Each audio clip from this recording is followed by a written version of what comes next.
یو کس وی د په تنخوا باندې بعضې خلکو سره کار کوم د هغوی د ګاډو د انجنانو کار دی لیکن په هغې کې بعضې زناکار دي د دوی سره زما کار کول څنګه دي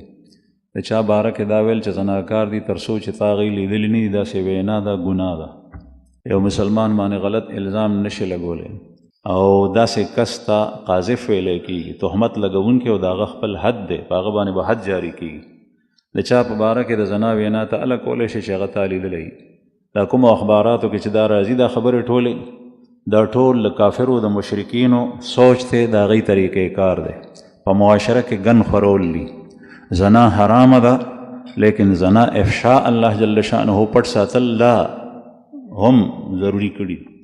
کله چې په زنا باندې څلور ګواهان ني 3 ګواهانو زاني ولیدو او څلورم پې باندې ني